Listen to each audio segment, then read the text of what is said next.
Kentucky and Ole Miss will kick off at 4 p.m. on the SEC Network November 4th when the Wildcats host the Rebels. But first, there are a lot of things Kentucky needs to fix and fast before hosting Tennessee this Saturday, starting with something very basic, just making competitive plays. In the secondary, we're making very few competitive plays. You know, when we're in one-on-one situations, we lost, to my count, in that game, we lost all 10. 10 for 10 in one-on-one situations, we lost every one of them.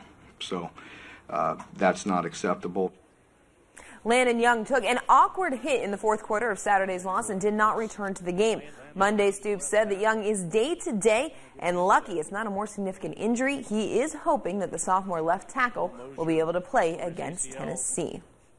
Well, former Kentucky guard Dominique Hawkins has signed with a professional team in Denmark, according to his agency, Double B Management. Hawkins will play for Horsens IC, who has won 2 of the last 3 championships in the Basket League, the 8-team Danish basketball league, the highest pro classification in Denmark.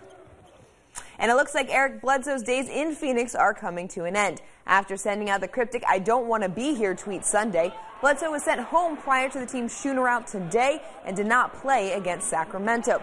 ESPN reported later this afternoon that General Manager Ryan McDonough said he didn't believe Bledsoe when the guard told him the tweet was about being at a hair salon with his wife.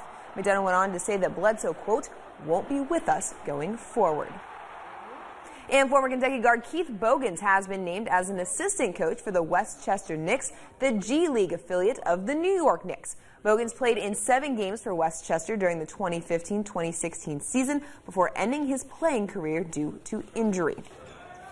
And the Courier-Journal is reporting that suspended Louisville guard Brian Bowen has hired former Kentucky star Derek Anderson as his personal trainer.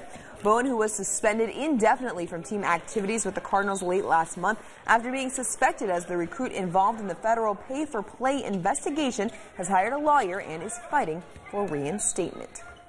Well, True Blue fans know that UK head baseball coach Nick Mingione is rarely at a loss for words. But the second-year coach found himself in stunned silence Monday when he was surprised with the ceremony naming him as an honorary Kentucky colonel. The commission is the highest title of honor bestowed by the governor of Kentucky. You know, I didn't expect this. I had no idea. And normally, you know me, I don't lack for words. I don't have many words to say right now, but how much I appreciate it. I do believe in the University of Kentucky. I do believe in Mitch Barnhart and Dr. Capilouto. And I do believe everything rises and falls on leadership. And you're a great example of that. So from the bottom of my heart, thank you for allowing me to even receive such an award. And I pray that I can continue to live up to the standards that we've created. So thank you. And of course, don't forget to head to the LEX 18 High School Sports Zone Facebook page to vote for our Game of the Week. The poll closes Thursday at 6. And Beverly Lewis, who along with her husband Bob owned 1997 Kentucky Derby and Preakness winner Silver Charm and 1999's Horse of the Year Charismatic, died October 20th after a lengthy illness. She was 90 years old. We'll have more LEX 18 news after this.